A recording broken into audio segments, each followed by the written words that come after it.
एक क्वेश्चन बार बार पूछा जाता है जिसमें ये पूछा जाता है सीधा सीधा कि आइंस्टाइन कोफिशिएंट या लेज़र क्रिया के लिए आइंस्टाइन कोफिशिएंट या लेज़र क्रिया के लिए आइंस्टाइन कोफिशिएंट के बीच में रिलेशन फाइंड आउट करना है। तो रिलेशन निकालना है जिसमें हम लोगों के पास क्या चीज़ है, ए और बी को बोला जाता है, लेकिन हमारे पास जब हम डेरिवेशन निकालते हैं तो इसमें तीन चीज़ें आती हैं। एक आ जाती है B12, एक होता है B21 और एक हो जाता है हमारे पास A21। इस तरीके से तो इनके बीच रिलेशन निकालना है और इनके लिए हमें फॉर्मूला डिराइव करना है। तो मान लेते हैं, मान लिया कि हम लोगों ने कोई दो एनर्जी लेवल लिया इस तरीके से, और इस एनर्जी लेवल में को मान लिया कि हमने किसी रेडिएशन फील्ड या फिर विकिरण क्षेत्र में रखा हुआ है जिसका विकिरण ऊर्जा घनत्व या फिर रेडिएशन एनर्जी डेंसिटी कितनी है, U न्यू है। इस तरीके से तो यहां पर हमें पता है कि किसी भी लेजर क्रिया को संपन्न होने के लिए या लेजर जो परफॉर्म होता है, लेजर की जो कार्यविधि है, प्रिंसिपल है, वो तीन चीजों पर बेसिकली होता है। एक हो जाता है हमारे पास स्पॉन्टेनियस एब्जॉर्प्शन या फिर इसी को बोला जाता है स्वतः अवशोषण। दूसरा होता है स्पॉन्टेनियस एमिशन या फिर स्वतः उत्सर्जन। और तीसरा हमारे पास होता है स्टिमुलेटेड एमिशन या फिर इसी को बोल दिया जाता है उद्दीप्त उत्सर्जन। ये तीन चीजें जरूरी है किसी भी लेजर क्रिया को संपन्न करने के लिए, और लेजर क्रिया को संपन्न करने के लिए इन तीनों के बिना हमारा लेजर काम नहीं करेगा। तो यहां तीन चीजें होती हैं।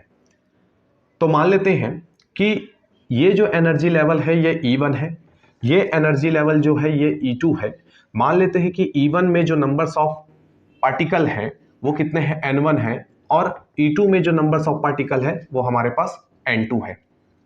अब यहां मान लिया जाता है कि यहां जो ये जो एटम है ये E1 से E2 में जाते हैं, या दूसरा केस, एक तो सबसे पहले हमारे पास क्या होगा, तो एक होगा स्पॉन्टेनियस एब्जॉर्प्शन का केस, दूसरा हमारे पास होगा स्पॉन्टेनियस एमिशन का केस, और तीसरा जो होगा वो हमारे पास होगा स्टिमुलेटेड एमिशन का केस। तो यहां से होता क्या है, एब्जॉर्प्शन में जो पार्टिकल होंगे वो पार्टिकल E1 से एनर्जी लेकर के E2 में जाते हैं, ठीक है, वहां कुछ टाइम तक रुकते हैं, फिर वो क्या करते हैं, अपनी एनर्जी लूज करके आ जाते हैं कहां, नीचे फिर से। तो यहां पर इस तरीके से हमारा डायग्राम बन रहा है। तीसरा जो होता है स्टिमुलेटेड एमिशन, वो एमिशन भी हायर एनर्जी लेवल से लोअर एनर्जी लेवल में आता है। अब यहां दो तीन चीजें हैं। सबसे पहली बात, ये पूरे सिस्टम को हम लोगों ने कहां रखा हुआ है, किसी रेडिएशन फील्ड पर रखा हुआ है या फिर विकिरण क्षेत्र पर रखा हुआ है। तो हम ये मान सकते हैं कि इस केस में जब विकिरण क्षेत्र में रखा जाता है, विकिरण क्षेत्र में रखा जाता है या फिर रेडिएशन फील्ड में रखा जाता है, तो ये तीनों जो ऑपरेशन है, ये तीनों जो संक्रियाएं हैं वो एक साथ क्या होती है, काम करती है, एक साथ परफॉर्म होता है। तो एक साथ परफॉर्म होता है, और जो इलेक्ट्रॉन जो पार्टिकल है उनका E1 से E2 में या E2 से E1 में जो ट्रांजिशन होता है, तो उनमें एनर्जी लेवल कितना होता है, तो उनके ट्रांजिशन के बीच अगर बात की जाती है तो E2 माइनस E1 की जो वैल्यू होगी, जो एनर्जी डिफरेंस होगा, वो कितना होगा, h न्यू के बराबर होगा, जहां h क्या है, प्लांक कांस्टेंट कहलाता है, न्यू उसकी फ्रीक्वेंसी है फोटोन के करस्पॉन्डिंग, ठीक है। अब अगर मान लेते हैं कि कैपिटल T जो है वो एब्सोल्यूट टेम्परेचर है, परम ताप कैपिटल T है। अब परम ताप कैपिटल T हो जाने पर जो इनका ट्रांजिशन है वो हमारे पास इस तरीके से है। तो इनमें डिस्ट्रीब्यूशन जो होगा या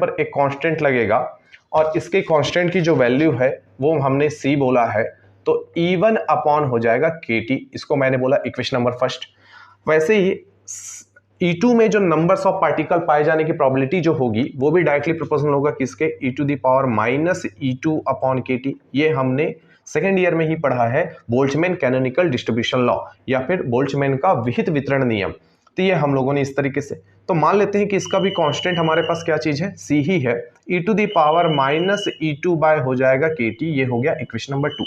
और अगर मैंने इन दोनों को डिवाइड दिया तो by equation second divided by equation अगर मैंने फर्स्ट बोला तो हमारे पास n2 अपॉन n1 हो जाएगा, तो c कट जाएगा तो बचेगा क्या, e⁻⁻E2 अपॉन होगा KT और ये हो जाएगा e⁻⁻E1 अपॉन KT। तो ये हो जाएगा हमारे पास n2 अपॉन n1 और यहाँ से अगर मैंने इसको सॉल्व किया तो ये आएगा E2-E1 अपॉन हो जाएगा KT।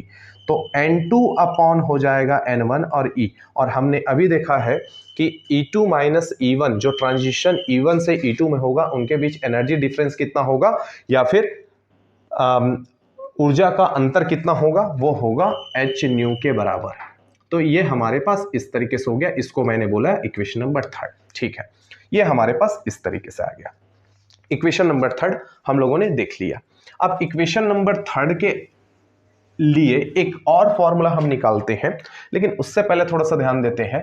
अब यहां पर मान लेते हैं, यहां पर जो प्रोबेबिलिटी होगी, जो नंबर्स के पाए जाने की प्रोबेबिलिटी होगी वो कितनी होगी, तो या फिर हम बोल सकते हैं जो स्पॉन्टेनियस जो ऑब्जर्वेशन होगा या स्वतः अवशोषण होगा उसकी दर कितनी होगी। तो उसकी जो दर होगी वो होगी, क्योंकि ये कहां से जा रहा है, E1 से E2 में जा रहा है, तो B12 और ये हो जाएगा क्योंकि ये किस पे डिपेंड कर रहा है, N1 पर, और इस पर रेडिएशन हमारे पास है U न्यू। ठीक है, दूसरा हो जाएगा एमिशन। एमिशन जो हो जा रहा है वो थोड़ा सा ध्यान देने वाली चीजें हैं, क्योंकि ये सिर्फ और सिर्फ किस पर डिपेंड कर रहा है, तो ये डिपेंड करता है N2 पर, क्योंकि ये कहां से आ रहा है, एनर्जी लेवल E2 से E1 में। और यहां ये जो है ये इस केस में रेडिएशन पर डिपेंड नहीं करता है, तो सिर्फ और सिर्फ यहां मान लेते हैं कि ये क्या चीज है, स्पॉन्टेनियस एमिशन है, तो इसको 2 से 1 की ओर आ रहा है इसलिए A12। और दूसरा स्टिमुलेटेड एमिशन की जब बात करते हैं तो इसमें जो प्रोबेबिलिटी होगी या rate change of stimulated emission होगा, उद्दीप्त उत्सर्जन में परिवर्तन की जो दर होगी वो कितनी होगी, वो भी ऊपर से नीचे आ रहा है, तो इसको हम लिख सकते हैं 2-1। और ये किस पे डिपेंड कर रहा है, तो ये भी N2 पर ही डिपेंड कर रहा है कि N2 से जाएगा, साथ ही साथ ये रेडिएशन पर भी डिपेंड करता है। तो यहां समझने वाली बात यह है कि हमारे पास हम क्या बोलेंगे, तो rate change in spontaneous absorption या फिर स्वतः अवशोषण की दर में परिवर्तन या परिवर्तन की दर कितनी हो जाएगी, तो B12 N1 U न्यू इस तरीके से हो जाएगा। दूसरे की बात करते हैं फिर से, तो rate change in spontaneous emission या स्वतः उत्सर्जन में परिवर्तन की दर किसके बराबर होगा, तो A21 ये N2 के बराबर हो जाएगा। फिर हमारे पास हो जाएगा क्या, तो rate change in stimulated emission, स्वतः उत्सर्जन की उद्दीप्त उत्सर्जन की दर कितनी हो जाएगी, तो B21 N2 U न्यू इस तरीके से देगा। अब मान लेते हैं कि इक्विलिब्रियम के केस में या साम्यावस्था की स्थिति में, तो साम्यावस्था की स्थिति में क्या होगा, जो मेन यहां से हम लोगों के पास ये स्टार्टिंग तो यहीं से हुआ था, तो इसके बराबर जितने भी रेट चेंज होंगे वो दोनों के बराबर होंगे, दोनों का सम होगा। मतलब ये बोला जा सकता है कि rate change in spontaneous absorption is equal to rate change in spontaneous emission और प्लस ये हो जाएगा rate change in stimulated emission. तो इन चीजों के बारे में इस तरीके से हम लिख सकते हैं। मतलब मीनिंग क्या है, अगर मैं इसकी वैल्यू रखूं तो ये हो जाएगा B12 N1 U न्यू, और rate change in spontaneous emission की बात की जाती है तो A21 ये हमारे पास हो जाएगा N2 plus rate change in stimulated emission की जब बात की जाती है तो ये हो जाएगा B21 ये हो जाएगा N2 U न्यू। ठीक है, हमारे पास इस तरीके से आ चुका है। अब अगर मैं यहां से फिर से निकालना चाहता हूं, जैसे हम लोगों ने N2 अपॉन N1 निकाला है, मैं यहां से N2 अपॉन N1 निकालना चाहता हूं, तो यहां से हो जाएगा B12 N1 ये हमारे पास हो जाएगा U न्यू, और यहां से हमारे पास जो वैल्यू आ जाएगी ये हो जाएगा N2, बचेगा कितना A21 और प्लस हो जाएगा हमारे पास B21 और ये हो जाएगा U न्यू यहां से। तो अगर मैंने N2 अपॉन N1 निकाला तो N2 अपॉन अगर मैंने N1 निकाला तो यहां से मेरे पास आ जाएगा B12 और ये हो जाएगा U न्यू और अपॉन हो जाएगा A21 प्लस B21 और ये भी हमारे पास हो जाएगा U न्यू। इसको मैंने बोला इक्वेशन नंबर थर्ड। ये हमारे पास इक्वेशन नंबर थर्ड आ गया। अब इक्वेशन नंबर थर्ड जो आया हुआ है, सॉरी इक्वेशन नंबर हो जाएगा 4।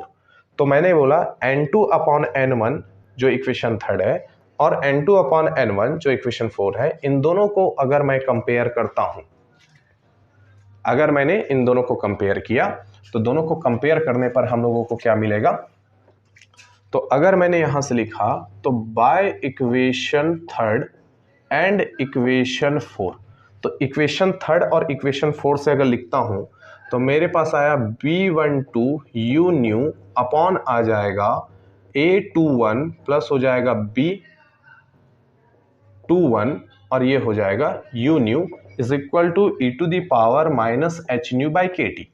अब इसको अगर मैं पलट दूं तो पलटूंगा तो A21 प्लस कितना हो जाएगा B21 और ये हो जाएगा U न्यू और यहां से आ जाएगा B12 U nu is equal to e to the power, अगर मैंने इसको भी पलटा तो e टू दी पावर हो जाएगा h न्यू बाई KT। तो यहां से हमारे पास जो वैल्यू आएगा ये हो जाएगा A21 plus B21 U nu.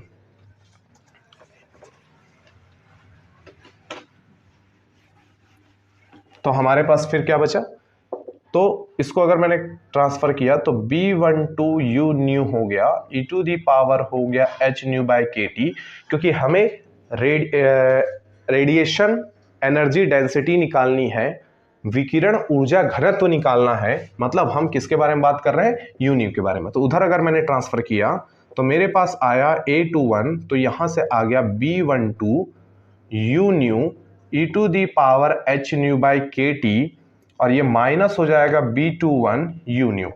तो मुझे चाहिए U न्यू, तो U न्यू अगर मैंने निकाला तो B12 हो गया e to the power h nu by KT हो गया माइनस B21 हो गया।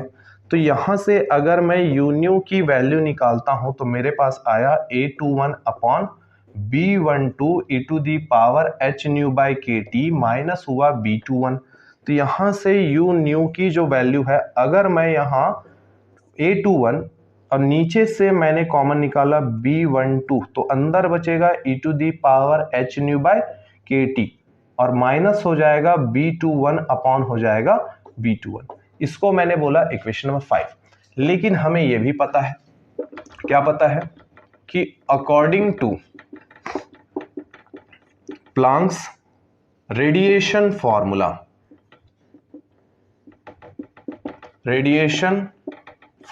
या प्लांक के विकिरण सूत्र से, तो प्लांक का विकिरण सूत्र क्या कहलाता है, तो U न्यू की जो वैल्यू होती है 8 pi h nu cube upon C cube और ये होता है e to the power h nu by KT minus 1।